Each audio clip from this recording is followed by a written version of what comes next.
5 August সারা দেশে জামাতের গণমিছিল। কিছু ব্যক্তি কারখানা প্রতিষ্ঠা করেছেন শুধু অর্থ পাচারের উদ্দেশ্যে, বললেন উপদেষ্টা সাখাওয়াত। জানাবো দেশ অস্থিতিশীল করতে চায় আওয়ামী লীগ, সতর্ক পুলিশ। এবং সর্বশেষে জানাবো নাশকতার আশঙ্কায় আগস্ট জুড়ে চলবে চিরুনি অভিযান, জানালো ডিএমপি। এতক্ষণ শুনলেন সংবাদ শিরোনাম, এবারে বিস্তারিত। 5 আগস্ট সারা দেশে জামাতের গণমিছিল। জুলাই অভ্যুত্থানের পর প্রথম বার্ষিকী উপলক্ষে মঙ্গলবার দেশব্যাপী গণমিছিল করবে বাংলাদেশ জামাতে ইসলামী। দলটির সেক্রেটারি জেনারেল অধ্যাপক মিয়া গোলাম পরোয়ার এক বিবৃতিতে কর্মসূচি ঘোষণা করেন। মিয়া গোলাম পরোয়ার বলেন, 2024-এর জুলাইয়ের ছাত্র জনতার ঐতিহাসিক গণঅভ্যুত্থানের প্রথম বার্ষিকী উপলক্ষে পূর্ব ঘোষিত মাসব্যাপী কর্মসূচির অংশ হিসেবে আগামী 5 আগস্ট দেশব্যাপী শান্তিপূর্ণ গণমিছিল সফল করতে দেশের সব মহানগরী ও জেলা শাখার নেতাকর্মী সহ দেশবাসীকে আহ্বান জানাচ্ছে। তিনি বলেন, এই মিছিলে অংশগ্রহণ করার জন্য আমি দেশের সব নাগরিকদের প্রতি আহ্বান জানাচ্ছি। একই সঙ্গে গণমিছিল সুশৃঙ্খল ও শান্তিপূর্ণভাবে পালন করার জন্য সংশ্লিষ্ট প্রশাসনের সহযোগিতা কামনা করছি। কিছু ব্যক্তি কারখানা প্রতিষ্ঠা করেছেন শুধু অর্থ পাচারের উদ্দেশ্যে, বললেন উপদেষ্টা সাখাওয়াত। নৌপরিবহন মন্ত্রণালয় এবং শ্রম ও কর্মসংস্থান মন্ত্রণালয়ের উপদেষ্টা ব্রিগেডিয়ার জেনারেল অবসরপ্রাপ্ত ডক্টর এম সাখাওয়াত হোসেন বলেছেন, কিছু কিছু ব্যক্তি কারখানা প্রতিষ্ঠা করেছেন শুধু বিদেশে অর্থ পাচারের উদ্দেশ্যে, তবে ভালো মালিকও আছেন যাদের কারণে দেশের রপ্তানি বেড়েছে। দেশের কিছু কারখানা বন্ধ থাকার প্রসঙ্গে এই সময় উপদেষ্টা বলেন, কারখানা বন্ধের জন্য আমি দায়ী নই। কিছু মালিক ব্যাংক থেকে ঋণ নিয়েছে, সেই টাকা বিদেশে পাচার করেছে, এখন টাকা ফেরত দিতে পারছে না, দেশ ছেড়ে পালিয়ে গেছেন। তারা কারখানা করেছেন আসলে টাকা পয়সা এদিক সেদিক করার জন্য। তিনি আরো বলেন, দেশে তো অনেক কারখানা এখনো চলছে, না চললে 7 থেকে 8% রপ্তানি প্রবৃদ্ধি হতো কিভাবে? ভালো মালিক আছেন যারা কখনো ডিফল্ট করেননি, শ্রমিকদের দেখভাল করেছেন, নিয়মিত বেতন দিচ্ছেন। অনেক বড় বড় কারখানা এখনো কার্যকরভাবে চলছে।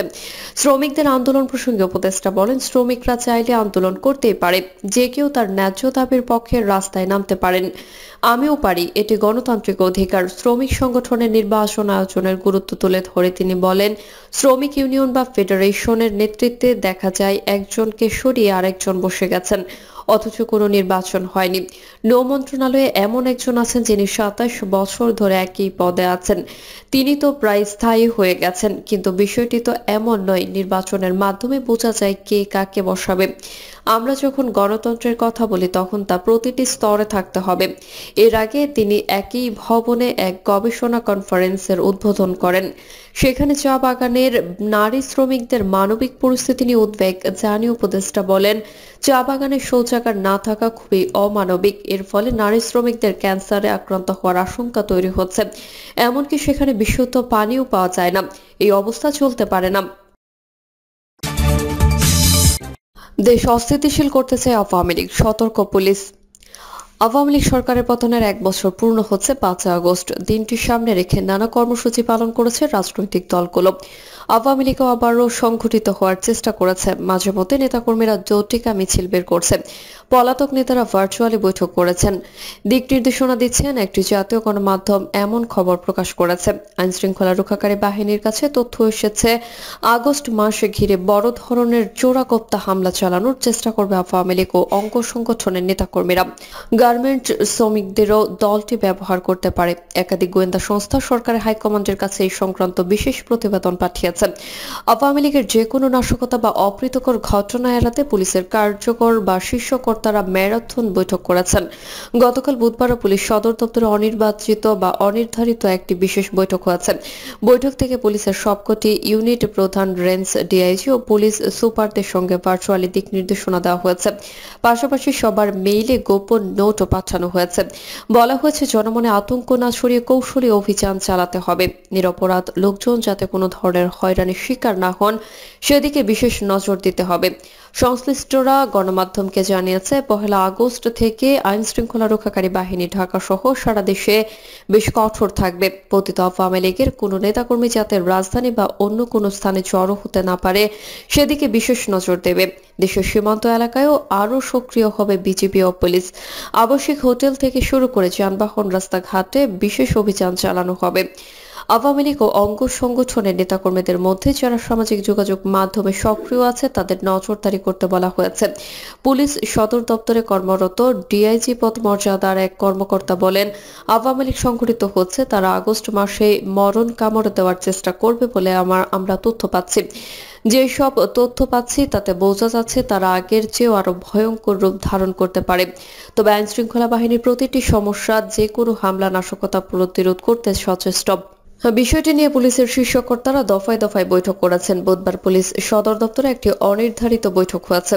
ওই বৈঠক থেকে সারা দেশের পুলিশ ও র্যাবকে বিশেষ বার্তা দেওয়া হয়েছে। এই কর্মকর্তা আরো বলেন, কয়েকটি গোয়েন্দা সংস্থা আওয়ামী লীগের বিষয়ে বিশেষ প্রতিবেদন দিয়েছে। তারা কোথায় কোথায় হামলা বা নাশকতা চালাতে পারে সেই তথ্য মিলছে প্রতিবেদনে।